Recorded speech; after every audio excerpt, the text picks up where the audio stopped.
बिस्मिल्लाहिर्रहमानिर्रहीम, अस्सलामु अलैकुम। द न्यूज़ रूम में खुश आमदीद। मैं हूँ ज़ौक अहमद। मैं हूं जवेरिया जैद। नाज़रीन, न्यूज़ रूम के आगाज़ में बात होगी आम इंतखाबात के हवाले से। मुल्क में आम इंतखाबात का मेला सजने को तैयार है। 28 जनवरी 2024 की तारीख तजवीज़ कर दी गई है और 2 दिन बाद तहरीरी तौर पर इलेक्शन कमीशन सुप्रीम कोर्ट को आगाह भी कर देगा। दूसरी जानिब जजेस के खिलाफ शिकायत पर सुप्रीम जुडिशल काउंसिल इजलास जारी है। इसका अहवाल भी आज के न्यूज़ रूम में जानेंगे। खेल के मैदान का रुख करेंगे। पाकिस्तान और जनूबी अफ्रीका आमने सामने है और हालात बड़े मुश्किल में नजर आ रहे हैं क्योंकि 8 खिलाड़ी पवेलियन की राह पवेलियन पहुंच चुके हैं, बल्कि बिल्कुल पहुंच चुके हैं। और देखना यह है कि आज का मैच जो है वो पाकिस्तानी टीम के लिए किस तरह का साबित होता है, क्योंकि आज का मैच और अगले चारों मैचेस जीतना जरूरी है अगर पाकिस्तानी टीम को बिल्कुल ऐसा ही है। ये है। 4 मैच है, पाकिस्तान 5 खेल चुका है, तो पाकिस्तान टीम को ये चारों जीतना जरूरी है। और फिर ओवरऑल मईशत की सूरत हाल के हवाले से भी बात करेंगे। डॉलर की उड़ान कुछ थमी तो गाड़ियों की कीमतों में भी कुछ कमी हुई है। कितनी कमी हुई है, कब तक रहेगी, इसका जायजा लेंगे। और इसराइली बर्बरियत की बात भी होगी, मजलूम फ़लस्तीनियों के हालात और अबतर सूरत हाल भी आपको बताएंगे। और इसके अलावा मकबूजा कश्मीर पर भारत के गाज़िबाना तसल्लुत के 76 बरस मुकम्मल हो गए हैं। आज कश्मीर समेत दुनिया भर में यौम स्याह मनाया जा रहा है और सियासी शख्सियात की जानिब से कश्मीरी बहन भाइयों के लिए पैगाम जारी किए गए हैं। लेकिन सबसे पहले बात इलेक्शन की होगी, जिस हवाले से जवेरिया आपने बताया कि इलेक्शन के हवाले से एक मुमकिन तारीख सामने आई है। मुल्क में आम इंतखाबात का मेला सजने को तैयार है और इलेक्शन के लिए 28 जनवरी 2024 बरोज़ इतवार की तारीख मुतवक्के है। और ज़राए के मुताबिक इलेक्शन कमीशन सुप्रीम कोर्ट को 2 दिन बाद तहरीरी तौर पर आगाह भी करेगा। जी हाँ, बिल्कुल। इससे पहले कहा जा रहा था कि जनवरी का आखिरी हफ्ता होगा, 28 अब तारीख तजवीज़ कर दी गई है। और ये भी बताया जा रहा है कि 2 दिन के बाद तहरीरी तौर पे भी इलेक्शन कमीशन सुप्रीम कोर्ट को आगाह कर देगा। 28 जनवरी बरोज़ इतवार को आम इंतखाबात के लिए तारीख तजवीज़ कर दी गई है और मुतवक्के है कि 28 जनवरी 2024 को इंतखाबात होंगे। इलेक्शन कमीशन सुप्रीम कोर्ट को 2 दिन बाद तहरीरी तौर पर भी आगाह कर देगा। जो मुजवज़ा तारीख है, इस पर इंतखाबात कराने की तैयारियां अलबत्ता शुरू हो चुकी हैं। मुल्क में आम इंतखाबात अब होने को हैं। इलेक्शन कमीशन ये कह रहा है कि 28 जनवरी 2024 की तारीख तजवीज़ की गई है। तहरीरी तौर पर भी बता दिया जाएगा सुप्रीम कोर्ट को। और फिर उससे पहले की तमाम तर तैयारियां हल्का बंदियों को लेके जो हैं वो जारी हैं। और देखना यह है कि अब जो तारीख तजवीज़ की गई है इस पे इंतखाबात होते हैं या नहीं होते, क्योंकि इससे पहले कयास आराइयाँ हो रही थी, र्यूमर्स थी कि इंतखाबात होते नज़र नहीं आ रहे। डायरेक्टर नॉट मोहम्मद आदिल हमारे साथ मौजूद हैं, उनसे हम जान लेते हैं। आदिल, आज इलेक्शन कमीशन की जानिब से तारीख तजवीज़ की गई है 28 जनवरी। इससे पहले जनवरी का आखिरी हफ्ता बताया जा रहा था। क्या लगता है आपको, वाकई इंतखाबात होने जा रहे हैं? अभी तक जो इलेक्शन कमीशन ने जो अपनी टाइमलाइन सेट की हुई हैं उसके मुताबिक ही चीज़ों को वो लेके चल रहा है। चूँकि इलेक्शन एक्ट में जो इलेक्शन की तारीख देने का इख्तियार जो शहबाज शरीफ हुकूमत PDM की हुकूमत थी उसने इलेक्शन एक्ट में जो है इलेक्शन कमीशन को दिया था। गो के सदर ममलिकत ने ख़त के ज़रिए जो है वो 6 नवंबर की तारीख तजवीज़ की थी, लेकिन बाज़ाब्ता तौर पर चूँकि उस पर एक्ट में तरमीम हो गई थी, जिसके बाद कहा इलेक्शन कमीशन ने सदर की जो तजवीज़ करदा तारीख है जो 89 डेज़ बनती थी असम्बलियों की तहलील के बाद, उस पर अमल नहीं किया था। और उन्होंने यही कहा था कि ये इलेक्शन की तारीख देना हमारा इख्तियार है। और ये मामला सुप्रीम कोर्ट में दो दिन पहले जो समाअत हुई थी उसमें भी टेकअप हुआ था।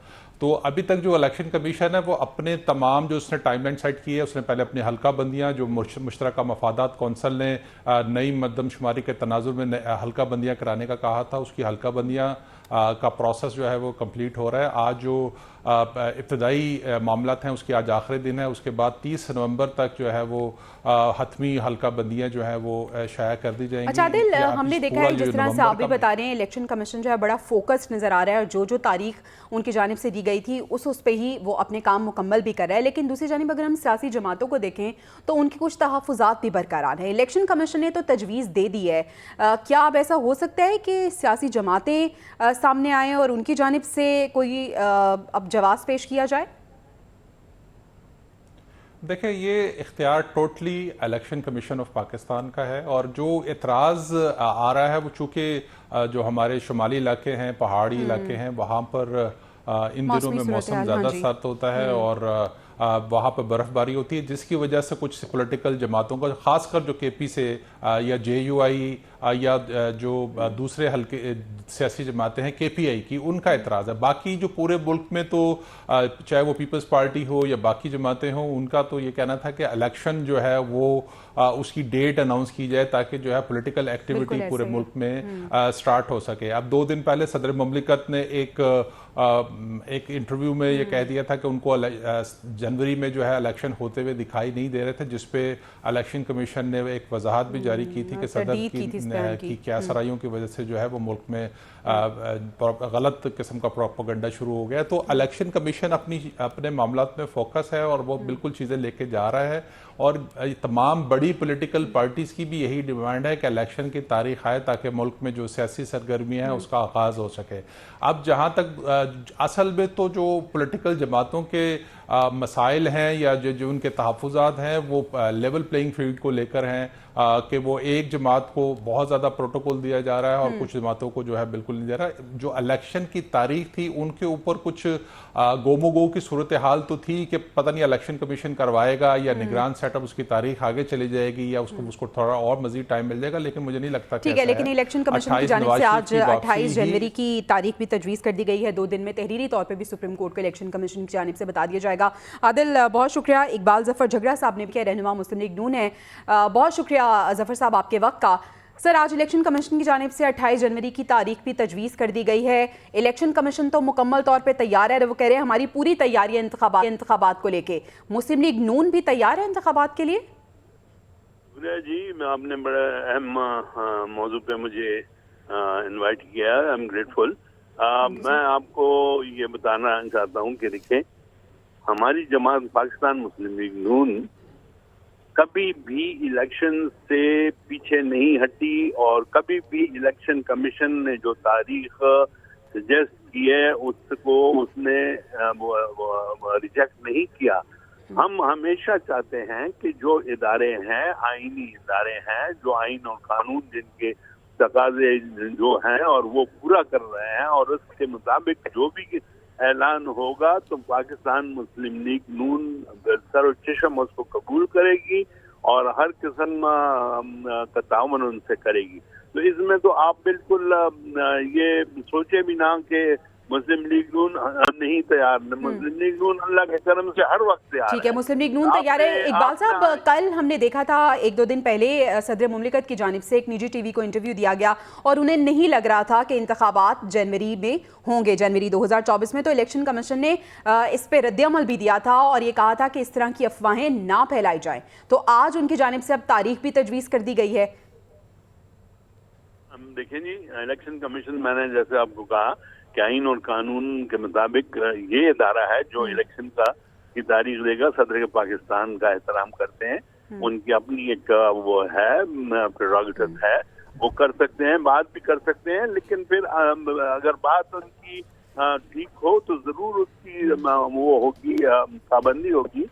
लेकिन अगर वो आइन और कानून से बाहर है तो उसके लिए फिर अदालतें मौजूद हैं। फिर वो अदालत उसका फैसला कर सकती है कि सदर साहब ने जो बात की है, आया वो आइन और कानून उसको इजाजत देता है या नहीं। तो अगर देता है तो उसकी हम पाबंदी करेंगे, अगर नहीं देता तो पाकिस्तान मुस्लिम लीग उनका भी आइन और कानून के खिलाफ कुछ बात नहीं करेगी।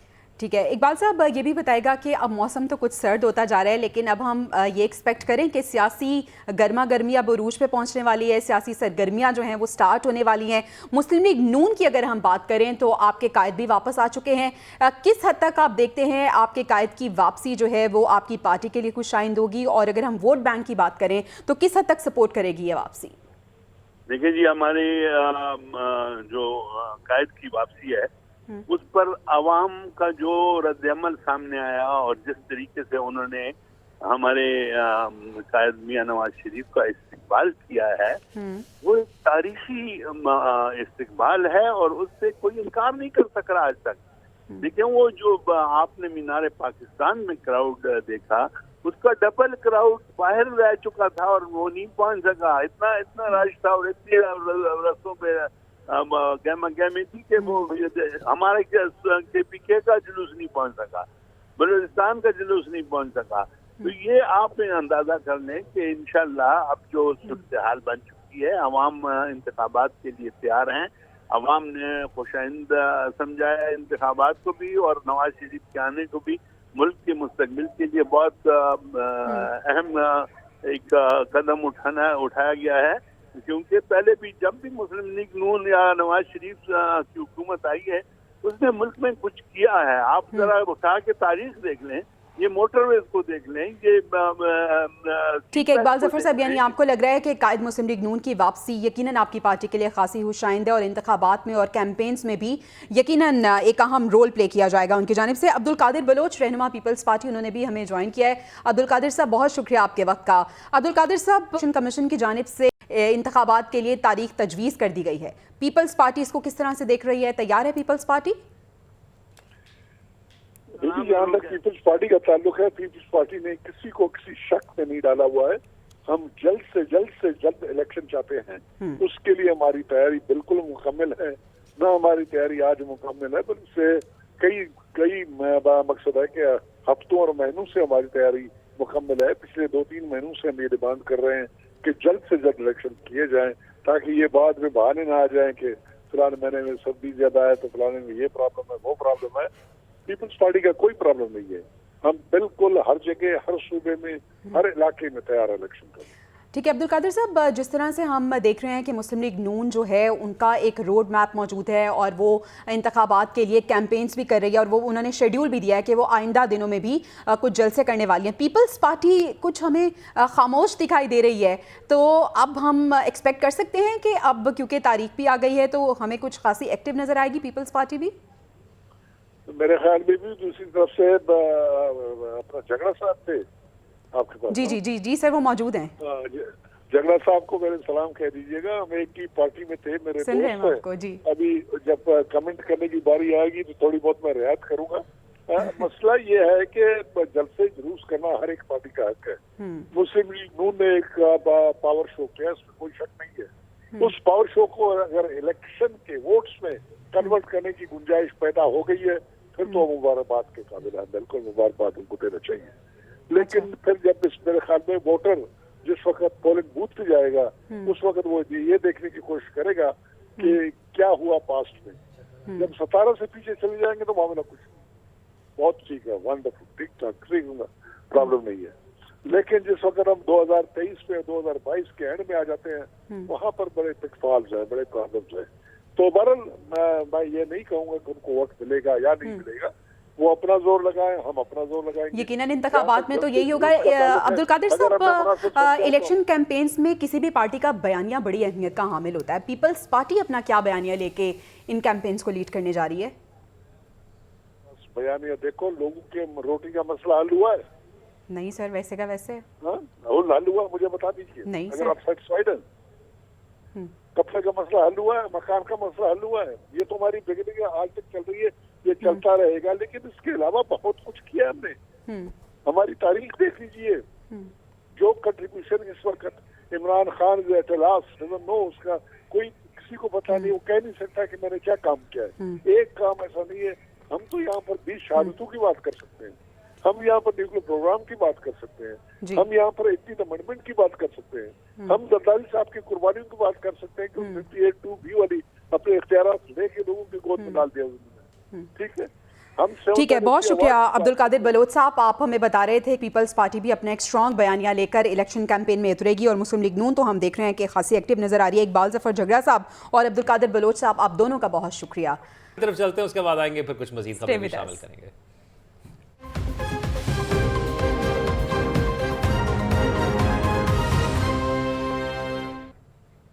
ब्रेक के बाद खुश आमदीद। अब एक और अहम मामले के हवाले से बात करेंगे। चीफ जस्टिस काजी फायज ईसा की ज़ेर सदारत सुप्रीम जुडिशल काउंसिल का इजलास। जस्टिस मज़ाहिर नकवी के खिलाफ शिकायत पर सुप्रीम जुडिशल काउंसिल ने शोकाज नोटिस जारी कर दिया है। 10 नवंबर तक शोकाज नोटिस पर जवाब जमा कराने की हिदायत पाकिस्तान बार काउंसिल ने जस्टिस मज़ाहिर नकवी की मुबैना ऑडियो लीक पर उनके खिलाफ रेफरेंस दायर किया था। जस्टिस मज़ाहिर नकवी के खिलाफ माली बेज़ाब्ती के इल्ज़ाम में भी शिकायत काउंसिल में आई थी। आपको इस अहम मामले के हवाले से तफसीलात से आगाह कर रहे हैं। सुप्रीम जुडिशल काउंसिल ने जस्टिस मज़ाहिर अली अकबर नकवी को उनके खिलाफ सामने आने वाली शिकायत पर शोकाज नोटिस जारी करते हुए जवाब तलब कर लिया है। ज़राए का बताना है कि चीफ जस्टिस पाकिस्तान काजी फायजीसा की सरबराही में होने वाले सुप्रीम जुडिशल काउंसिल के इजलास में सुप्रीम कोर्ट के जस्टिस मज़ाहिर नकवी और साबिक chairman NAB justice retired Javed Iqbal के खिलाफ आने वाली शिकायत का जायज़ा लिया गया। मज़ीद क्या तफसीलात रही इसमें जानेंगे, हमारी नुमाइंदा शबिया नकवी हमारे साथ मौजूद हैं। शबिया, बताइएगा सुप्रीम जुडिशल काउंसिल के इजलास में आज क्या कुछ हुआ?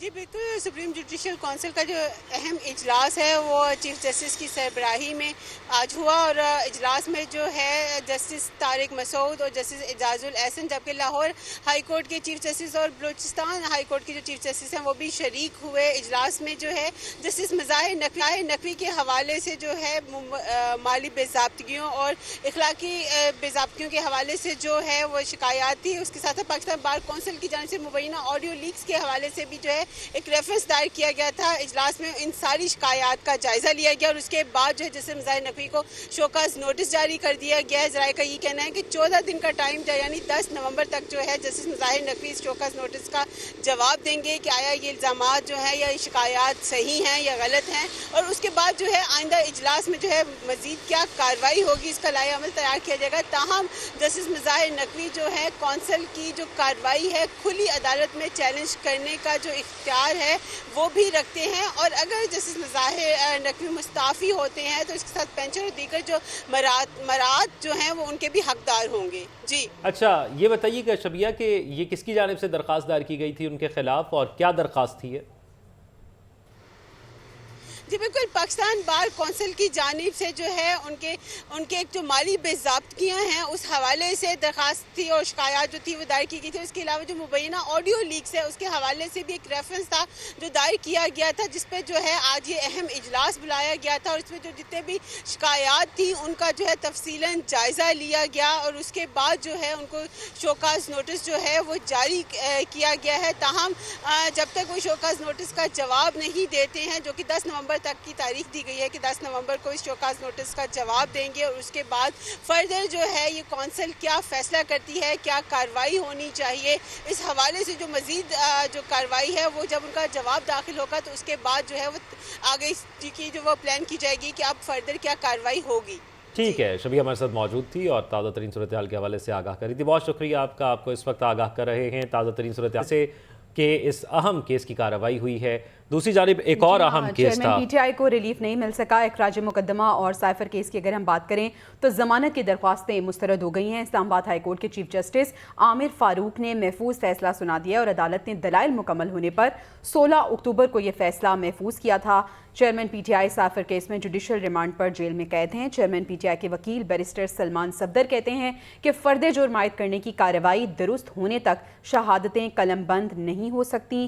ट्रायल कोर्ट इस्लामाबाद के तहरीरी हुक्मनामे का इंतज़ार करे। तो उनकी जानिब से कहा गया है कि तहरीरी हुक्मनामे का इंतज़ार किया जाए, लेकिन चेयरमैन पीटीआई को रिलीफ नहीं मिल सका तो पाकिस्तान तहरीक इंसाफ की मुश्किलात में भी इजाफा हो गया है। वो किस तरह से ज़ौक़ बिल्कुल ऐसा ही है। अहम खबर जो सामने आई है उसके मुताबिक आपको आगाह कर रहे हैं कि पाकिस्तान तहरीक इंसाफ की मुश्किलात में इजाफा हुआ है।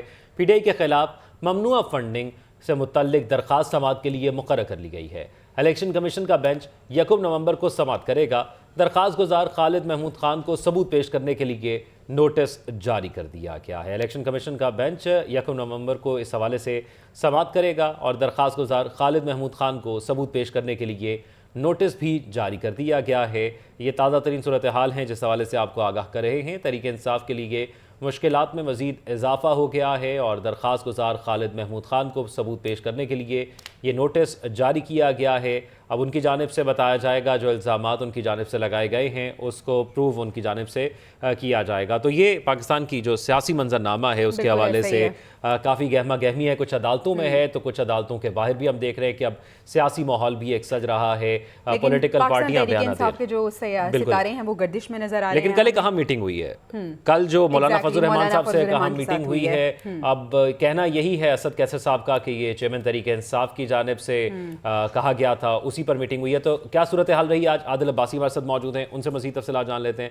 आदिल अब्बासी, बताइएगा चेयरमैन तहरीक इंसाफ और ख़ास तौर पर तहरीक इंसाफ के लिए ममनुआ फंडिंग के हवाले से अब एक और केस सामने आया है, क्या तफसीलात हैं केस के हवाले से, किसकी जानिब से दायर किया गया? देखिए, ये इलेक्शन कमीशन की जानिब से ममनुआ फंडिंग केस जो है वो दायर किया गया था इलेक्शन कमीशन में, और इस पर अब समाअत के लिए मुकर्रर कर लिया गया है। यकम से जो नवंबर है उसको इसकी समाअत होगी और इलेक्शन कमीशन में इसकी समाअत होगी। नोटिसेस जो हैं वो जारी कर दिए गए हैं। महमूद खान को जवाब भी तलब कर लिया गया है उनकी जानिब से, इलेक्शन कमीशन की जानिब से, और कहा गया है कि यकम अक्टूबर को अब जवाब जो है वो जमा कराएं इलेक्शन कमीशन में, ये कहा गया है इलेक्शन कमीशन की जानिब से। और बाकायदा समाअत के लिए इसको मुकर्रर कर लिया गया है। यकम नवंबर को इसकी समाअत होगी इलेक्शन कमीशन में। जी, 1 नवंबर को इस केस की समाअत होगी इलेक्शन कमीशन में। बहुत शुक्रिया, आदिल अब्बासी हमारे साथ मौजूद थे और ताज़ा तरीन हवाले से हमें अपडेट कर रहे थे। कुछ मजीद इश्यूज पे भी बात करेंगे, लेकिन ब्रेक के बाद स्टे विद अस।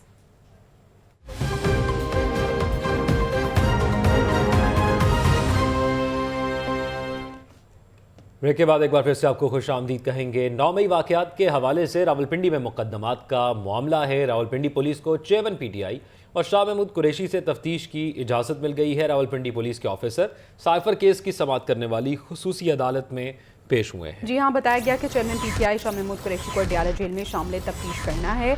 जज अबुल हसनात जुल्करनैन ने चेयरमैन PTI शाह महमूद कुरैशी के खिलाफ दर्ज मुकदमात का जायजा लिया। कहा कि कानून के मुताबिक सिर्फ तफ्तीश करने के लिए इजाज़त दे रहा हूं। तो 9 मई के वाक़यात के हवाले से तफ्तीश की इजाज़त तलब की गई। रावलपिंडी पुलिस के अफसर साइफर केस की समाअत करने वाली खुसूसी अदालत में पेश हुए और चेयरमैन PTI शाह महमूद कुरैशी को अडियाला जेल में शामिल तफ्तीश करना है। रावलपिंडी पुलिस अफसर की जानिब से ये कहा गया है।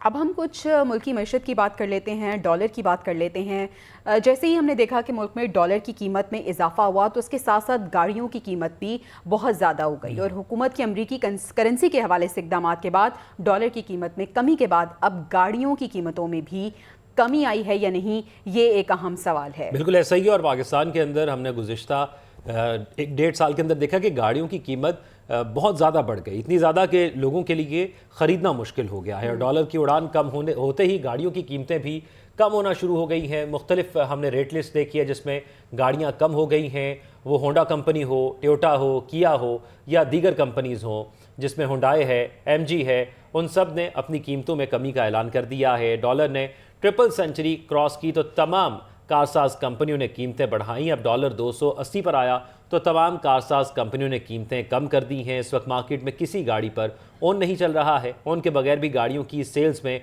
वाज़ेह कमियां है। अगर गाड़ियों की कीमत का जायज़ा लिया जाए तो पता चलता है कि जब डॉलर 300 से ऊपर था तब क्या कीमत थी और अब डॉलर 280 पर आया है तो क्या रेट है, गाड़ियों की कीमत में कितनी कमी हुई है। किया स्पोर्टेज 2000 सीसी गाड़ी 81,90,000 रुपये की थी जो अब 80,40,000 रुपये की हो गई है, 1.5 लाख रुपये सस्ती हुई है। जी हाँ, इसके साथ साथ टोयोटा कोरोला की बात करें तो 1800 सीसी गाड़ी 77,59,000 रुपये की थी जो अब 75,90,000 रुपये की हो गई है और 2.5 लाख रुपये कीमत इसकी कम हुई है। होंडा सिटी की बात करें 1200 सीसी गाड़ी 49,29,000 रुपये की थी जो 48,29,000 रुपये की हो गई है और मजमूई तौर पर जो गाड़ी है वो 1 लाख रुपये सस्ती हुई है। होंडा सिविक की बात करें 1500 सीसी गाड़ी है, 1,19 लाख रुपए इसकी कीमत थी जो कि अब 98,99,000 रुपये की हो गई है, यानी 20,10,000 रुपये ये गाड़ी सस्ती हुई है।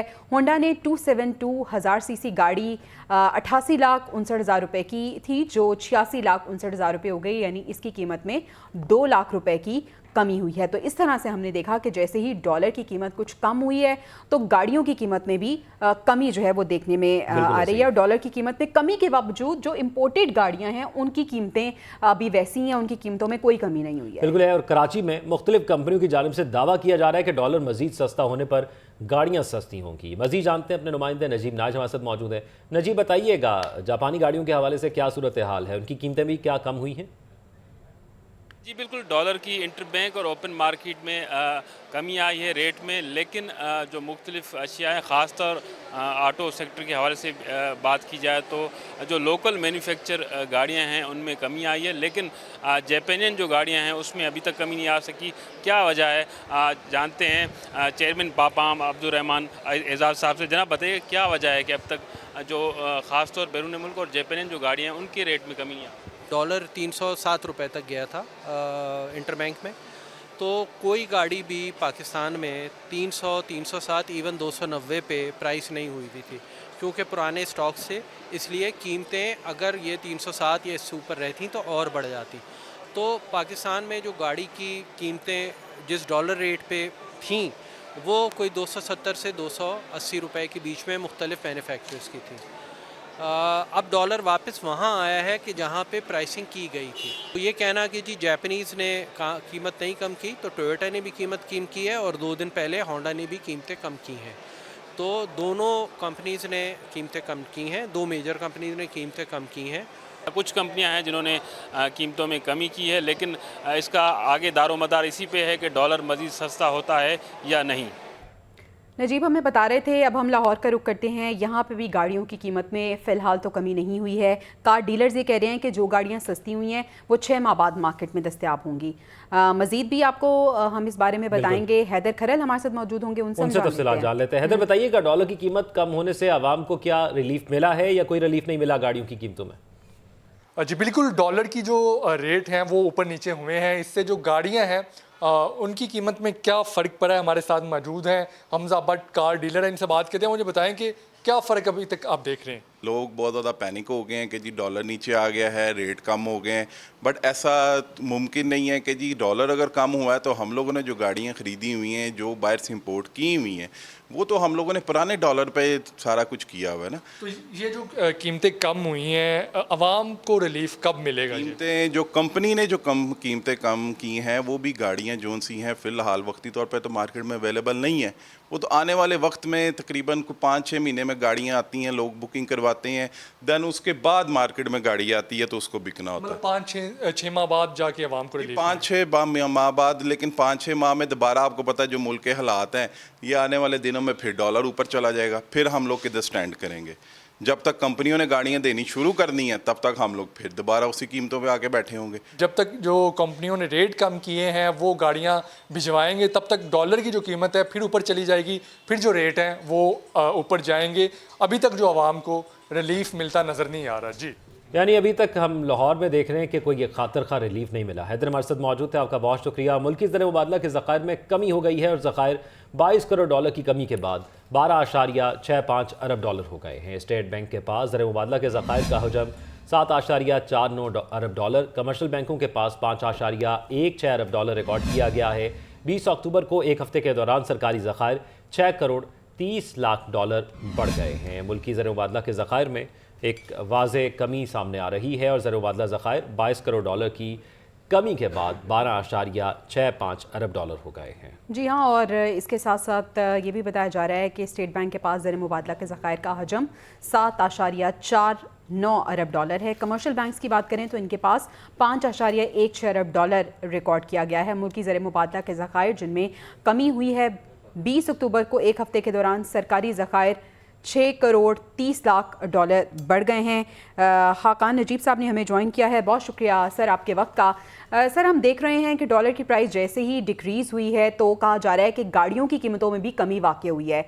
आपको ऐसा लगता है कि ये जो कमी है ये सस्टेन करेगी या आने वाले दिनों में जैसे ही डॉलर ऊपर जाएगा तो फिर प्राइसेस इंक्रीज़ हो जाएंगी? किस तरह से देख रहे हैं आप मईशत की सूरत हाल? देखिए, पहले तो बड़ा आया है ये बात कि आप उन गाड़ियों की जो बुकिंग है उन पे जाके देखेंगे तो आपको क्लियरली दिखाई देगा कि 5 से 8% जो है उन्होंने अपनी बुकिंग प्राइस जो है वो कम कर दी है। दूसरी चीज ये देखिए कि क्या गाड़ियों की डिमांड कम हुई है पाकिस्तान में? कतई तौर पे ये कहना गलत नहीं होगा कि पाकिस्तान में गाड़ियों की जो डिमांड है वो 30-40% रह गई है और what it used to be. तो ये डिमांड एंड सप्लाई को देखते हुए ही गाड़ियों की कीमत कम हो गई है। प्लस डॉलर का जो इम्पैक्ट है, जो आपने अच्छी तरह एक्सप्लेन किया, वो अपनी वजह है। अब ऑफ कोर्स इसका एक पास थ्रू इफेक्ट जो है वो बाकी चीजों में भी आपको कुछ दिखाई दे रहा है। पिछले 2 हफ्ते में जो पाकिस्तान का सेंसिटिव प्राइस इंडेक्स है वो 1.7% नेगेटिव था पिछले वीक ऑन वीक। इस वीक अभी मैंने थोड़ी देर पहले ही देखा तो वो अगेन इंडेक्स जो है वो आई थिंक 0.3 के करीब माइनस नेगेटिव में आया है। तो एक ये बात तो बिल्कुल आया है कि जो प्राइस का पास थ्रू है पेट्रोलियम प्रोडक्ट्स की कीमत के कम होने की वजह से, प्लस रुपए की कदर में बेहतरी की वजह से, वो आपको न सिर्फ गाड़ियों में पेट्रोल की कीमत में बल्कि कुछ अशियाए खुर्दोनोश की कीमत में भी दिखाई दे रहा है।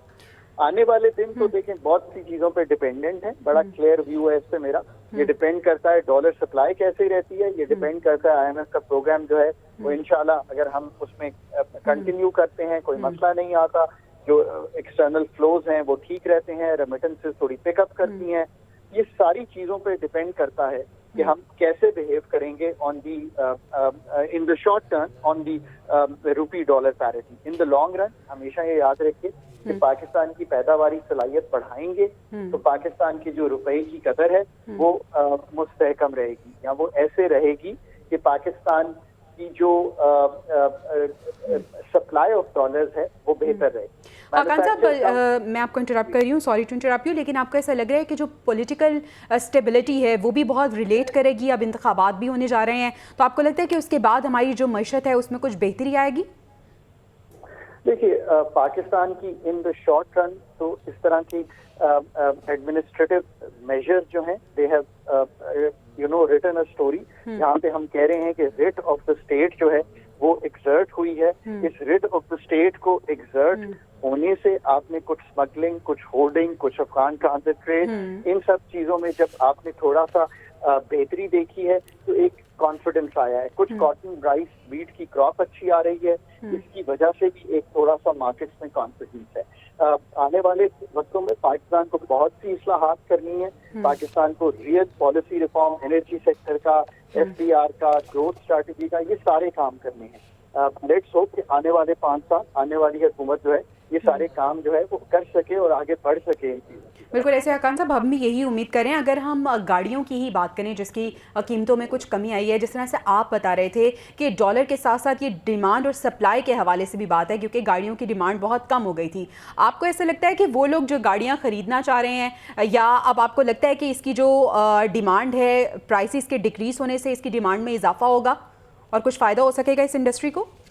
देखिए, ऑफ कोर्स जब कीमतों का नया तायुन होगा, मार्केट एक नया इक्विलिब्रियम सेट करेगी, जिसमें अगर डिमांड कम हुई है तो सप्लायर जो है वो अपनी कीमत को जो है वो कम करेगा, चाहे वो मुनाफे में कमी करके करे या थोड़ी सी कीमतें जो हैं वो वैसे लोग एक मोर जिसे कहेंगे रियल प्राइसेस जो मार्केट का नया इक्विलिब्रियम बने उस पे करें, तो उसी पे चीज आगे बढ़ेगी और मार्केट में फिर मूवमेंट जो है काम शुरू होगा और मार्केट्स जो है दोबारा एक नए equilibrium of demand and supply और नई कीमत पे आगे बढ़ेगी। ठीक है, बहुत शुक्रिया खाकान नजीर साहब, आप हमारे साथ मौजूद थे, अपनी राय आप दे रहे थे और हम देख रहे हैं कि जैसे जैसे डॉलर जो है उसकी प्राइस डिक्रीज़ हो रही है तो गाड़ियों की कीमतों में भी नुमाया कमी वाक़ई हुई है। जिस तरह से खाकान साहब हमें और डिमांड एंड सप्लाई, जब गाड़ियों की कीमतों में बहुत ज़्यादती हुई थी तो हमने देखा कि गाड़ियों की डिमांड भी कम हुई और यकीनन इस इंडस्ट्री को नुकसान बिल्कुल भी ऐसे हुआ। ही। अब दूसरी जानिब एक बार कराची का रुख करेंगे। कल भी हमने डिस्कस किया था, कराची में इलेक्ट्रिक बस सर्विस बहाल ना हो सकी, आर्जी तौर पर बंद किए गए रूट्स के मुसाफिर परेशान हैं, बस सर्विस चार्जिंग मसाइल के बायस बंदिश की इतलात थी। पहले भी 2 माह तक बस सर्विस चार्जिंग मसाइल के बायस बंद रह चुकी है, जबकि महकमा ट्रांसपोर्ट हुक्काम ने बस सर्विस मुकम्मल बंद होने की तरदीद कर दी। कहना है कि बस सर्विस मफाद आमा के लिए बंद की गई, रेड लाइन BRT के तामीराती कामों के बायस बंद की गई, इलेक्ट्रिक बस का सिर्फ एक रूट आर्जी तौर पर बंद किया गया और Malir cantt check post university road bus service मुअत्तल है, जबकि मलीर कैंट से सी व्यू बरास्ता शारा फैसल रूट बहाल है, जबकि रूट बहरिया टाउन से मलीर हॉल तक भी बस सर्विस चल रही है। अब ये कराची के शहरियों के लिए एक बड़ी खुशखबरी थी जब ये बस सर्विस चलाई गई कि उनको भी शायद कोई ऐसी सवारी मिलेगी जिस पर वो सुकून से सफ़र कर सकेंगे, लेकिन वो भी मसाइल का शिकार है। और से इतना ही, अब दोबारा इन अहम खबरों के हवाले से मज़ीद बात करेंगे, हमारे साथ रहिए।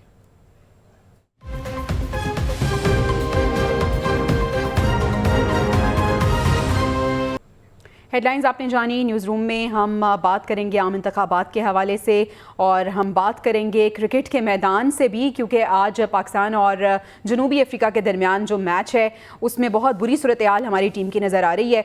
हम बात करेंगे कि हमारी परफॉर्मेंस क्यों इतनी बैड है और वो प्रेशर जो हम बात करते थे कि हमारी टीम अंडर प्रेशर है, हमेशा ये प्रेशर क्यों हमारी टीम लेती है और इनिशियली क्यों नहीं ऐसा खेला गया कि आज वो प्रेशर ना उसका सामना करना पड़े। पहले भी कर चुके हैं कि एक बार फिर से सोशल मीडिया पर, क्योंकि हमने किसी ना किसी चीज़ से उम्मीद लगानी है, तो हमने उम्मीद ये लगाई कि हमारी टीम जब भी बुरी सिचुएशन के अंदर होती है तो वो फिर यकजा होकर ऊपर आती है। तो अब देखना ये है कि क्या ये टीम अब ये मैच जीत सकती है क्योंकि आगाज़ बहुत बुरा हो गया। अब कुछ दीगर खबरें भी होंगी इस घंटे के अंदर। डॉलर की उड़ान के हवाले से भी बात करेंगे, जो थम तो गई है मगर गाड़ियों की कीमतों में भी कुछ कमी हुई है या नहीं, कितनी कमी हुई है, कब तक रहेगी, इसका तफसीली जायज़ा भी लेंगे।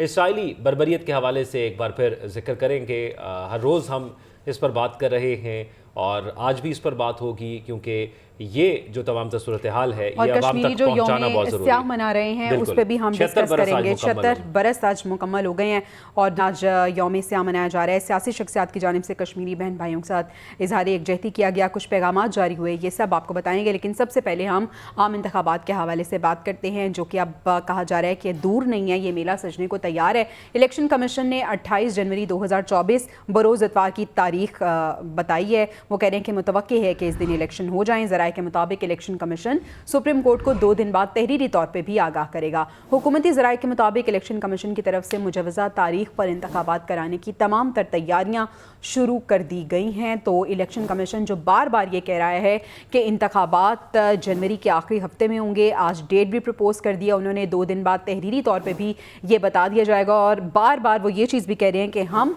इंतखाबात के लिए मुकम्मल तौर पर तैयार हैं, हमारी तरफ से तमाम तैयारी हो चुकी है और इंतखाबात अपने वक्त पर ही होके रहेंगे। बिल्कुल ऐसा ही। और सदर ममलिकत की जानिब से, क्योंकि गुज़िश्ता 2 दिन पहले एक अहम बयान उनकी जानिब से दिया गया था कि उनको लगता था कि जैसे इलेक्शन नहीं होंगे, और इलेक्शन कमीशन ने इससे कबल भी एक बात कही थी कि जो जनवरी का आखिरी हफ्ता होगा उसके अंदर इलेक्शन मुतवक्के हैं, जो पहले उनकी जानिब से एक तारीख दी गई थी, लेकिन कोई वाज़े तौर पर तारीख सामने नहीं आई थी। सुप्रीम जुडिशल काउंसिल ने साबिक चेयरमैन नैब के खिलाफ रेफरेंसेस को नाकाबिले जो है वो उस हवाले से आपको आगाह करेंगे, समात करार दे दी है।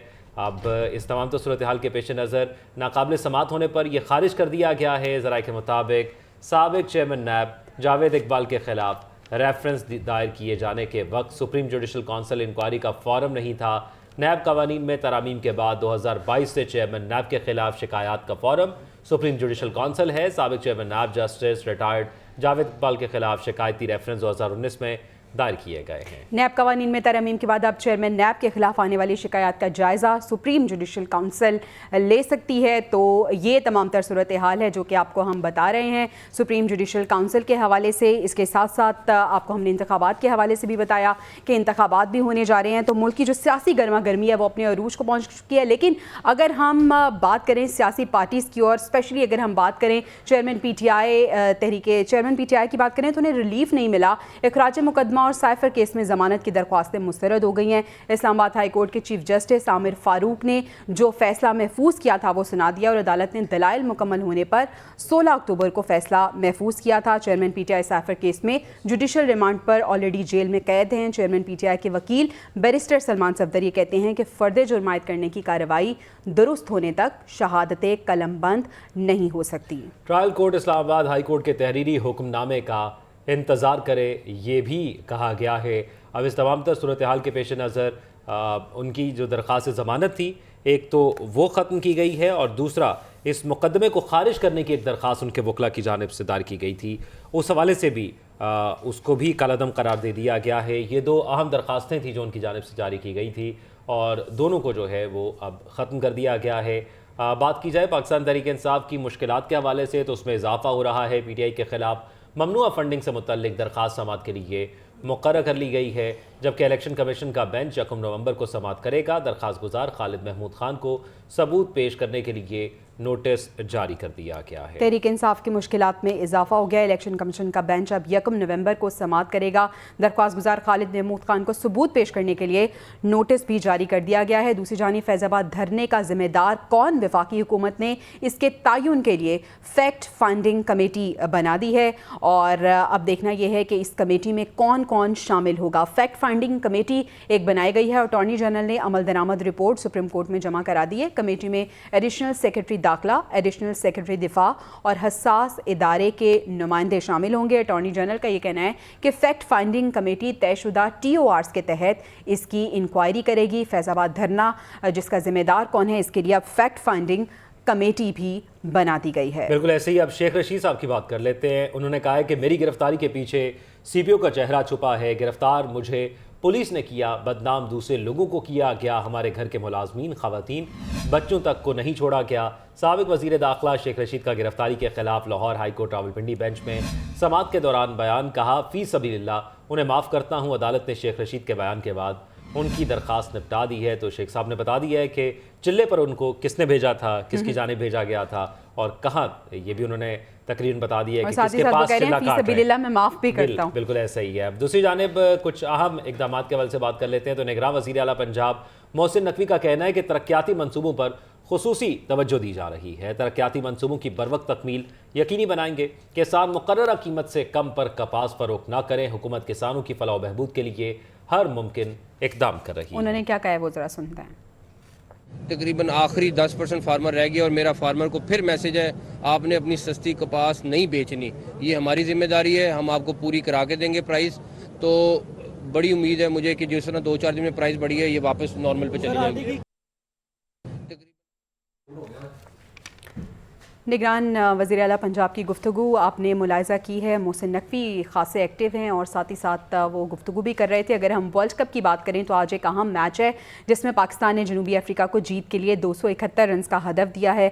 अब्दुल्ला शफीक 9 रन बनाकर चलते बने, इमामुल हक भी 12 रन बनाकर पवेलियन लौट गए। तो जो एक्सपेक्ट किया जा रहा था और ये हम एक्सपेक्ट कर रहे थे कि 300 क्रॉस करेंगे ताकि एक डिफ़िकल्ट टारगेट हम दें दूसरी टीम को, लेकिन हम सिर्फ 270 रन बनाकर पूरी नवाज जो है उनका मैच विनर है, लेकिन उन्होंने दिखाया नहीं कि वो वाकई मैच विनर है। बिल्कुल ऐसी है। और अगर हम ओवरऑल बात करें पाकिस्तान और जनूबी अफ्रीका के मैचेस की, तो अब तक 82 वनडे मैचेस में आमने सामने ये दोनों टीमें आ चुकी हैं, जिसमें पाकिस्तान ने 30 और जनूबी अफ्रीका ने 51 मैचेस जीते हैं। जबकि वर्ल्ड कप की बात करें तो 5 मरतबा इनका आपस में टकरा हुआ है। 2 दफ़ा पाकिस्तान और जनूबी अफ्रीका 3 मैचेस में फाते रहा है। तो ये ओवरऑल सिचुएशन है। अभी तक की अगर हम बात करें तो जनूबी अफ्रीका 37 रन बना चुका है, एक खिलाड़ी उसका आउट है।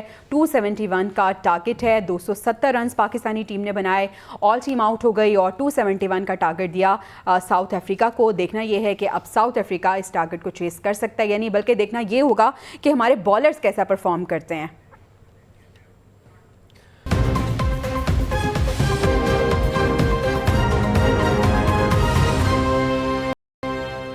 Welcome back to the news room. और अभी हम वर्ल्ड कप की बात कर लेते हैं। खेल के मैदान का हम रुख करते हैं। तो जनाब आज पाकिस्तान और साउथ अफ्रीका की टीमें मद्दे मुकाबले हैं और पाकिस्तान ने साउथ अफ्रीका को 271 रन्स का टारगेट दिया है। साउथ अफ्रीका की इस वक्त बैटिंग जारी है और इस वक्त एक खिलाड़ी आउट है और 66 आई गेस स्कोर कर लिया है साउथ अफ्रीका ने। ज़बरदस्त परफॉर्मेंस। जी हाँ, अभी 10वां ओवर जारी है और 66 उनका हो गया है। हो क्या रहे हमारे साथ स्टूडियोज़ में मौजूद हैं उसामा मंज और सुहेब खान। आप इनको हमारे चैनल पे तो देखते ही हैं, डिजिटल मीडिया पे भी देखते हैं, बहुत से तबसरे ये करते हैं और दोनों से मैं हमेशा उसामा से भी कहता हूँ कि इख्तलाफ ये है कि बहुत ज़्यादा पॉजिटिव इंसान है। अभी भी कह रहे हैं कि 10 ओवर्स के बाद कुछ होगा। उसामा क्या होगा 10 ओवर्स के बाद? नहीं, ट्विस्ट आने वाला है कह रहे हैं। हाँ, मुझे लग रहा है कोई ट्विस्ट आने वाला है मैच में। कौन को 12वां खिलाड़ी आएगा? लग तो यही रहेगा, कोई 12वां 13वां खिलाड़ी आए तो ये ट्विस्ट लाएगा डे में। खैर, जहाँ तक मैच की बात है, कम स्कोर किया पाकिस्तान ने, 50 ओवर खेल लेते। आपने बड़ा अच्छा कहा कि अगर 50 ओवर भी खेल लेते तो हमारा 300 कर जाते। 300 बॉलर्स के लिए कुछ फाइट होती है, बॉलर्स के लिए आप कुछ छोड़ जाते हैं। 270 पे साउथ अफ्रीका की टीम है, आपको भी पता है उन्होंने बाकी टीमों के साथ क्या हाल किया। अभी बात की ना तो मैंने पहले कहा है कि ये टीम रन्स नहीं इनका बल्ला उगलता, ये आग उगलता है इनका बल्ला। बिल्कुल। और एक जमाने में उसामा, मैं एक छोटी सी बात सुहेब आपसे भी जानना चाहूंगा कि एक जमाने में 250 हो, 250 हो, ये टारगेट हमारे बॉलर्स और 200 तक का भी टारगेट हमारे बॉलर्स सस्टेन कर लेते थे और अगली टीम को वक्त डाल देते थे। अब ऐसा हो नहीं रहा। आज के मैच में ऐसा क्या हुआ कि हम इस सिचुएशन। अच्छा सुहेब, एक और चीज कि अभी एक नई एग्जांपल सेट होती जा रही है कि हमने 50 ओवर्स पूरे नहीं करने। बिल्कुल, कुछ जैसे कि हमने अब पहले इनकी बात का मैं जवाब दूंगा कि पहले जो ओल्ड एज क्रिकेट होती थी उसमें फैक्टर्स हैं कुछ, जैसे अब दोनों एंड पे न्यू बॉल्स यूज़ होती हैं, पहले एक बॉल यूज़ होती थी, रिवर्स होती थी, बहुत सी चीज़ें फैक्टर्स थी जिस वजह से पाकिस्तानी बॉलर्स और ऐसे बॉलर्स भी नहीं थे, बहुत अच्छे बॉलर्स थे हमारे पास जो हम 270 भी डिफेंड कर लेते थे। रही बात अब की बात, तो मॉडर्न डे क्रिकेट है, दोनों साइड पर न्यू बॉल्स हैं, सर्कल में प्लेज अंदर है, 15 ओवर का पावर प्ले है, तो बहुत चीज़ें चेंज होगी। इसलिए आप देख रहे हैं 400 स्कोर तो नॉर्मल है, 390 400 बिल्कुल। और पाकिस्तान जैसी टीम, जैसे मुझे अभी पर्सनली फील होता है कि 40 to 50 रन शॉर्ट थे और हम इजीली कर सकते थे अगर हम 50 ओवर खेल जाते। बिल्कुल, पहले वैसे तो लग रहा था, जब हमारे 5th विकेट गई थी, बाबर आजम जब गए थे, तो ऐसा लग रहा था कि हम 240 भी नहीं कर सकते, लेकिन सऊद शकील ने अच्छी बैटिंग की।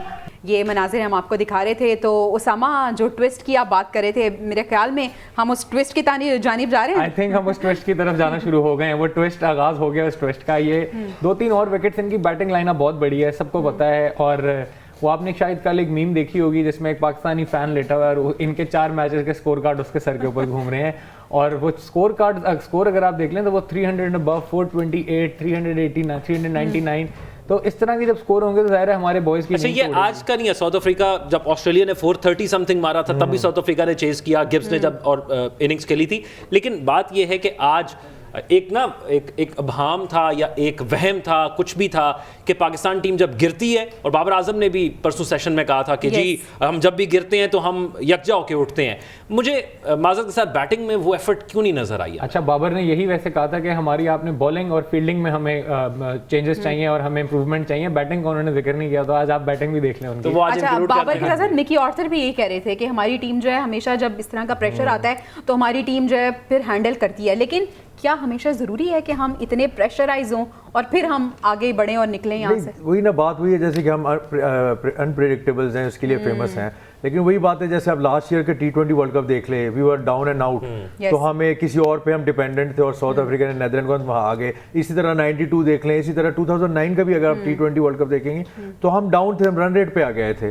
सो होना तो नहीं चाहिए, हमें दूसरी मैसेज को टीम को क्लियर मैसेज देना चाहिए कि we are strong on paper, we are strong on ground, तो ताकि अगली टीम भी प्रेशर में आएगी। लेकिन ये जो हम धक्के से जैसे दुआ करके अल्लाह करके जाते हैं, ये नहीं होना चाहिए। यानी वही जो हम बात करते हैं कि unpredictable, it's not so good. ये अगर इट्स नॉट गुड, ऑब्वियसली बात है, अनप्रेडिक्टेबल टिल सम एक्सटेंट ठीक है, लेकिन हर मैच में आपको टीम फिर उनको पता है कि आपके वीक पॉइंट्स क्या हैं। आज प्लान के साथ नहीं आई, हालांकि कल बहुत हर्डल हुई है। बाबर आजम ने बोला भी है कि देखें, मतलब हम ऐसी सिचुएशन में पहले भी आ चुके हैं और अब दोबारा भी आ रहे हैं, कोई मसले नहीं, हम निकल आएंगे। लेकिन बैटिंग में प्लान नहीं नजर आया। बैटिंग में उसामा, ये जो बैटिंग की बात उन्होंने की है, डू यू एग्री कि जो टीम आज खिलाई गई है वही होनी चाहिए थी, या फ़खर को चांस देना चाहिए था, या आपको लगता है कि एक बड़ी तनकीद ये भी हो रही है कि रिजर्व में जो लोग बैठे हैं शायद उनको भी आजमा लेना चाहिए? अच्छा, एक तो रिजर्व वालों का मामला ये है कि आपके जो 15 की टीम बनी हुई है इसमें से कोई इंजर्ड होगा तो रिजर्व वाला अंदर आएगा। अगर तो इंजर्ड हो जाते हैं फिर आप रिजर्व पे इंजर्ड कर दिया जाए जैसे कि होता है यूजुअली। एक तो ये तरीका है। दूसरा तरीका ये है कि जो आपके टीम खेल रही है वो उसी ऑर्डर से जाएं। मतलब इन्होंने जो चेंज आज बैटिंग ऑर्डर में किया उसकी समझ नहीं आई। इफ्तिखार को भेज दिया, 29वें ओवर 29th ओवर था और इफ्तिखार बैटिंग करने आ रहे हैं। इफ्तिखार की बैटिंग बनती है 3 डाउन आए वो, हाँ जी, आई थिंक 3 डाउन आया, उनको सऊद शकील की जगह भेजा। सऊद शकील ने अच्छी बैटिंग की, 50-60 रन किए जो कि ठीक थे। लेकिन इफ्तिखार को हमें चाहिए, एक ही पावर हिटर है हमारे पास उनकी तरह की फायर पावर नहीं है। हमारे पास क्लासन नहीं है, हमारे पास वैंडर ड्यूसन नहीं है, हमारे पास मिलर नहीं है। तो हमारे पास जो एक बंदा है, आप उसको कम से कम उस जगह पे खिलाएं कि उसकी बारी सही टाइम पे आए। 28वें ओवर में उसकी बारी आएगी, वो कैसे एंड तक लेके चलेगा। और स्पिन के अगेंस्ट हमें पता था साउथ अफ्रीका और किसी मैच में तबरेज शम्सी को खिलाए ना खिलाए, उन्होंने इस मैच में खिलाना ही था और आज उसने 4 विकेट भी लिए। अच्छा, यानी उनकी प्लानिंग हमें नजर आ रही है, उनको पता है कि किस खिलाड़ी को हमने खिलाना है पाकिस्तान के खिलाफ। अच्छा, यही बात इसी कर लेते हैं। ऑस्ट्रेलिया के हवाले से कहा गया वो फॉर्म में नहीं थे, हम फॉर्म में लेके आए। अफगानिस्तान ने नूर को खिलाया, उसको भी हमने अच्छी विकेट्स दी हमने उसको, और आज देखें शम्सी जैसे है ना, बहुत इफेक्टिव बॉलर है। उन्होंने पूरा प्लान किया हुआ था। जैसे ही इफ्तिखार पहले प्रमोट हुए, इफ्तिखार की वो पोजीशन भी नहीं थी, जैसे ही इफ्तिखार आए उन्होंने तबरेज शम्सी को लगा दिया। क्योंकि वो स्ट्रगल करते हैं लेफ्ट आर्म लेग स्पिनर के अगेंस्ट, और वही हुआ, वो प्लान करके आए हैं, एक एक प्लेयर को प्लान करके आए हैं और वही हुआ। उन्होंने विकेट्स ली, इफ्तिखार की विकेट्स ली, अर्ली विकेट ली। और देखें फिर उसके बाद जैसे आपको पता है प्रेशर आता है, अब लेफ्ट हैंड के अगेंस्ट वो बहुत इतने इफेक्टिव नहीं है, राइट के ज़्यादा होते हैं लेग स्पिनर जो लेफ्ट आर्म होते हैं। लेकिन उन्होंने सऊद शकील, शाहीन अफरीदी, तो वही आपको पता है पाकिस्तान टीम एक गिरता कोलैप्स होती तो फिर लाइन लग जाती है, तो वो प्लान करके आए थे। अच्छा सर, प्लानिंग की बात हो रही है, एक तो वो प्लान हमें लैक नजर आता है जो कि मैच से पहले, और दूसरा हमें डिसीजन मेकिंग में भी हमें लैक नजर आता है जो ऑन द स्पॉट करनी होती है, हम उसमें भी लैक करते हैं। यहाँ पे कैप्टनसी और लीडरशिप का पता चलता है जब आप ऑन द स्पॉट आपको डिसीजंस लेने पड़ते हैं। यही लीडर होता है, यही आपका पता चलता है कि आप कितने क्वालिटी लीडरशिप आपकी है। क्योंकि अगर आप डिसीजन ही लेंगे ऑन द स्पॉट ही लेने पड़ेंगे, कोच नहीं आके आपके कुछ कर सकता, आपने ऑन ग्राउंड डिसीजन लेंगे, वही इफेक्टिव होता है। और बॉलर्स को रोटेट करना, फील्डिंग पोजीशंस को रोटेट करना, ये बहुत बड़ा लीडरशिप क्वालिटी है। आप भी इससे एग्री करते हैं कि हम इसमें भी लैक करते हैं? बिल्कुल जी, डिसीजन मेकिंग में मसला है, इंटेंट में थोड़ा मसला है। देखें पिछली दफा कितना क्रिटिसाइज हुए थे कि हारिस रऊफ को आपने पावर प्ले में नहीं लेके आना। आज फिर हारिस रऊफ से हमने पावर प्ले में बॉलिंग करवाई, आज फिर उनको थोड़ी सी फेंटी पड़ी है। तो ये हम कह तो देते हैं कि हम अगले मैच में सीख कर आएंगे अपनी गलतियों से, मगर लग ऐसे रहा है कि कुछ सीख नहीं रहे खास गलतियों से। बैक एंड पे भी बहुत कुछ हो रहा है। अच्छा समय एक टाइम था हमारी टीम इस कदर नंबर 1 नहीं थी, तो हमें उतनी उम्मीदें भी नहीं होती थी। इस पर दुख इस बात का ज्यादा हो रहा है कि इनमें कैपेबिलिटी थी, ये जिस सिचुएशन के अंदर आए ये अपनी गलतियों की वजह से आए। ऐसा क्या है कि हम वो माइंडसेट अपने प्लेयर के अंदर डेवलप नहीं कर पा रहे? ये मॉडर्न क्रिकेट है, जैसे बताया गया कि अब पावर प्ले होता है, अब बॉल चेंज होती है, हम क्यों नहीं वो एग्रेसिव क्रिकेट? और ज़ौक और उसामा ये वही प्लेयर्स हैं, कोहली ने जिनके बारे में कहा था कि हम इनसे डर रहे हैं, और शाहीन शाह अफरीदी की स्पेशली उन्होंने बात की थी, फॉर्म में नजर ही नहीं आ रहे हमें, आउट ऑफ कलर एकदम। ये देखें जी, बड़े स्टेज पे परफॉर्मेंस कुछ और होती है। एशिया कप इतना बड़ा स्टेज नहीं है, बायलैटरल सीरीज इन्होंने खेली, वो इतना बड़ा स्टेज नहीं है। जब आप बड़ी टीम के खिलाफ इंडिया में वर्ल्ड कप होना था, उसका एक प्रेशर अलग होता है। और फिर एक नसीम शाह की इंजरी ने ना इनका फोकस आउट कर दिया था, इनका वो जो लेंस है वो हिल गया था, फोकस नहीं हो रहा था सही। और तबरेज़ शम्सी जैसे वो देखें उन्होंने वो तैयारी के साथ लेके आए हैं। हमने हर मैच की तैयारी सही तरह नहीं की, हमने विकेट्स भी नहीं सही तरह रीड की। लास्ट मैच हमारा अफगानिस्तान के साथ हुआ, हमने बैटिंग नहीं की पहले, हमें कर लेनी चाहिए थी शायद। तो कई चेंजेस हैं जो हमें लग रहा है आगे जाके देखने को मिलेंगे और होने भी चाहिए।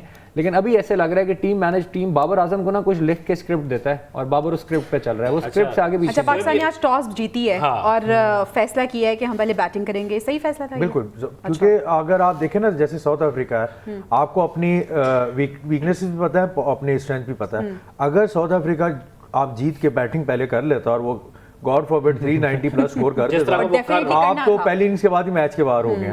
लेकिन ये था कि इन्होंने सोचा कि हम बैटिंग करेंगे, 320 पोस्ट करेंगे, हमारे पास एटलीस्ट 50% चांस है अगर हमारे बॉलर्स गुड लेंथ पे बॉलिंग। अच्छा, ये चीज बताइए, जिस तरह अभी उसामा ने ये बात कही है कि हमारे पास वो कॉम्बिनेशन नहीं है कि हम हर टीम के हवाले से अलग कॉम्बिनेशन खिलाए। अफगानिस्तान 4 स्पिनर्स के साथ आपके खिलाफ आता है, आप देखते हैं ऑस्ट्रेलिया की तरफ से जंपा बहुत ही बॉलिंग करता है, स्पिन लेके आता है। आज साउथ अफ्रीका हमारे खिलाफ एक अच्छे होमवर्क के साथ आती है। ये क्यों, हम क्यों नहीं करते हमारे पास? और क्या इसकी वजह ये है आपको लगता है कि हमने गुज़िश्ता जो सीरीज खेली है उसमें हमने नए चेहरे ट्राई नहीं किए? मैं अभी यही बात करने लगा था। देखिए, जब तक आप अपनी बेंच स्ट्रेंथ नहीं ट्राई करेंगे ना, तो आप तब तक आपकी टीम इतनी स्ट्रेंथ नहीं होगी। आप देखिए, आप इन्हीं बॉलर्स के साथ पिछले 2 साल से ले रहे हैं, चल रहे हैं, नहीं चल रही है टीम, नई बॉलिंग चल रही है, आपको पता है कि ये बॉलर्स नहीं चल रहे, आप ट्राई भी नहीं कर रहे, तो ये फिर वही मेरी टीम मेरी मर्जी, वो वाला वाली बात है। फिर दोनों से पूछूंगा, स्पिनर्स, पाकिस्तान की टीम एक ऐसी टीम है जो हमेशा स्पिनर्स के हवाले से मशहूर रही है, और ये जो दोनों स्पिनर्स हम खिला रहे हैं, उसामा मीर को अगर हम साइड पे करेंगे, क्योंकि कम मैच खेले हैं, ये दोनों T20 के बॉलर्स हैं, तो फिर वनडे के अंदर हमारे पास चॉइसेस क्या हैं? वनडे के हमारे पास चॉइस देखें, अबरार अहमद, हालांकि वो इतना वनडे नहीं खेले, लेकिन फर्स्ट क्लास को उनका एक्सपीरियंस है, टेस्ट मैच खेले हुए हैं। जो बंदा टेस्ट मैच खेला होता है, फर्स्ट क्लास खेला होता है, उनके पास 10 ओवर से ज़्यादा कराने के एटलीस्ट उनके पास का स्टैमिना होता है, उनको मेंटली वो रेडी होते हैं उसके लिए। शादाब, नवाज, ये लोग T20 खेलें, 4-4 ओवर कराएं, इनकी वो कैपेबिलिटी नहीं है इनमें। अनफॉर्चुनेटली इन्होंने मेहनत नहीं की, इन्होंने खुद नहीं इनको की। मौका मिला, हाँ जी, मौका मिला, लेकिन इन्होंने नहीं की। इनको पता था हमारा वर्ल्ड कप आ रहा है, ये लीग्स में ना जाते, ये तैयारी करते, फर्स्ट क्लास खेलते, तो ये टीम में आते, तो थोड़ा सा इनका ना होमवर्क करके आते हैं। अब देखें, आप स्पिनर्स हैं, हमारे T20 के स्पिनर्स नहीं यहाँ पे चल सकते। ऑफ कलर है शादाब, ऑफ कलर है नवाज, आपके पास सेकंड ऑप्शन बेस्ट बचती है नवाज, या आपके डोमेस्टिक में जितने बॉलर्स आप उनको देखते, आपने कंसीडर ही नहीं किया, आपने अपने प्लेयर्स को लेके गए जो आपको फेवरेट है। तो ये दोनों तो ऑलराउंडर भी हैं, ये इसलिए तो टीम में खेल रहे हैं कि ये पोजीशन भी ऑलराउंडर। आई थिंक ये वाहिद ऑलराउंडर है जिनको ये नहीं पता कि वो बैटिंग ऑलराउंडर है या बॉलिंग ऑलराउंडर है। उनका काम वो क्या है, कंफ्यूज्ड है। वो जब बैटिंग में आते हैं तो हम कहते हैं ये बैटिंग ऑलराउंडर है, ये आज स्कोर करेगा, हमें अब हमसे फेंडरने की बात नहीं है। जब ये बॉलिंग में आते हैं हम कहते हैं लो जी विकेट ले लेगा, ये बॉलिंग ऑलराउंडर है। तो हमें खुद नहीं अभी पता, इनको भी नहीं पता कि ये ऑलराउंडर कौन है। अच्छा, समो उम्मीद तो अपनी जगह, रियलिस्टिक अप्रोच जो हमें कह रही है वो ये कह रही है कि पाकिस्तान हमें सेमीफाइनल खेलता हुआ नजर नहीं आ रहा है, सही है? बिल्कुल ऐसा ही है, जैसी पाकिस्तान की परफॉर्मेंस है, और आज का मैच ये श्योर शॉट कर देगा, ये कंफर्म कर देगा कि हम आउट हैं, साउथ अफ्रीका आगे है। हाँ जी, और ऑस्ट्रेलिया का भी फिर जाहिर है चांस बन जाएगा। तो आपके फाइनल 4 होंगे इंडिया, न्यूजीलैंड, साउथ अफ्रीका और ऑस्ट्रेलिया। वर्ल्ड कप जीतने के लिए फेवरेट टीम कौन सी आपकी? South Africa. आपकी वर्ल्ड कप जीतने के लिए इस इंडिया में, एशियन सब कॉन्टिनेंट में आपकी मतलब जो है ना, दूसरी टीम नहीं जीत सकती, एशियन टीम ही जीतेगी, एंड मोस्ट प्रोबेबली एशियन एक ही जा रही है। India, I don't want to say it, but India. Okay, ठीक है, बहुत शुक्रिया उसामा और सेब हमारे साथ मौजूद थे। और अनफॉर्चुनेटली हम ये कह रहे हैं कि हमारी टीम की परफॉर्मेंस एक बार फिर जो है वो कुछ अच्छी तसल्ली बख्श नहीं, दुआओं पे एक बार फिर सूरत हाल आ गई है, जैसे कि हमेशा होती है। अब आगे बढ़ते हैं, कुछ बात करेंगे और अहम इशूज़ के हवाले से, और सबसे अहम इशू आज का ये है कि भारत कश्मीरियों के बुनियादी हक खुद इरादियत को कुचलने में नाकाम हो गया। ताकत से कश्मीरियों की जद्दोजहद आज़ादी को नहीं दबाया जा सकता। कश्मीरी आवाम की कुर्बानियाँ रायगा नहीं जाएंगी। सदर ममलिकत डॉक्टर आरिफ अलवी की जानिब से ये बयान सामने आया है। कश्मीर के यौम स्याह पर यह पैगाम उन्होंने जारी किया है और निगरान वज़ीर आज़म की जानिब से भी बयान जारी किया। बिल्कुल ऐसे ही है। आज कश्मीर यौम स्याह मना रही है और पाकिस्तान भर से उनके साथ इज़हार यकजहती किया जा रहा है। इसके साथ साथ हम देख रहे हैं कि जो सियासी शख्सियात हैं वो अपने अपने पैगामात भी जारी कर रहे हैं। कश्मीरी भाइयों के साथ इज़हार यकजहती के ये पैगामात हैं जो कि जारी किए गए हैं। भारत कश्मीरियों के बुनियादी हक़ खुद इरादियत को कुचलने में नाकाम हो गया है। ताकत से कश्मीरियों की जद्दोजहद आज़ादी को नहीं दबाया जा सकता। कश्मीरी अवाम की कुर्बानियाँ रायगा नहीं जाएंगी। सदर मुमलिकत डॉक्टर आरिफ अलवी ने कश्मीर के यौम स्याह पर पैगाम दिया है। निगरान वज़ीर आज़म अनवारुल हक काकड़ ने भी कहा है कि आलमी बरादरी अपनी जिम्मेदारी से आंखें नहीं चुरा सकती। भारत 5 अगस्त 2019 के एकतरफा और गैर कानूनी इकदामात वापस ले। शहबाज शरीफ का जम्मू कश्मीर पर गाज़िबाना कब्जे के खिलाफ यौम स्याह पर कश्मीरियों के साथ यकजहती का इजहार भी सामने आया है। तो कश्मीरी आज यौम स्याह मना रहे हैं। मकबूजा कश्मीर पर भारत के गाज़िबाना तसल्लुत की बात करें तो इसके 76 बरस मुकम्मल हो गए हैं और आज कश्मीर समेत दुनिया भर में यौम स्याह मनाया जा रहा है। ब्रिगेडियर रिटायर्ड नवाज़ी साहब हमारे साथ मौजूद हैं। बहुत शुक्रिया ब्रिगेडियर साहब आपके वक्त का। ब्रिगेडियर साहब ये फरमाइएगा, ये जो गाज़िबाना कब्ज़ा है भारत का जम्मू कश्मीर पर, ये कोई 1, 2 या 5 साल का मामला नहीं है। 76 बरस आज इसको मुकम्मल हो गए हैं। ऐसी क्या वजूहात हैं जिनकी बिना पर अब तक ये हल नहीं हो पा रहा? क्यों हमारी आवाज़ नहीं सुनी जा रही, कश्मीरियों की आवाज़ नहीं सुनी जा रही, भारत इस कब्जे को बरकरार रखे हुए? थैंक यू वेरी मच जी, थैंक यू वेरी मच। दरअसल ये दो इश्यूज जो है ना, कश्मीर और फलस्तीन जो है, इस पे तकरीबन ये 1946, 47, 48 में इकट्ठे शुरू हुए थे और ये दो इश्यूज ऐसे हैं जिस पे दुनिया जो है वो बिल्कुल खामोश है। जो वर्ल्ड पावर है वो खामोश है। तो अभी अगर हम कश्मीर की बात करें तो कश्मीर जो है ये पार्टीशन का अनफिनिश्ड एजेंडा है, जिसमें कश्मीरियों को हक के खुद डिसाइड करना चाहिए था कि वो इंडिया के साथ रहना चाहते हैं, पाकिस्तान के साथ रहना चाहते हैं या वो एक इंडिपेंडेंट स्टेट चाहते हैं। लेकिन जो डे आज आप जिसकी याद मना रहे हैं, इस दिन इंडियन ने अपनी जो फोर्सेस हैं वो कश्मीर के अंदर, आर्मी मिलिट्री फोर्सेस कश्मीर के अंदर ले आए और उस पर गाज़िबाना कब्जा कर लिया।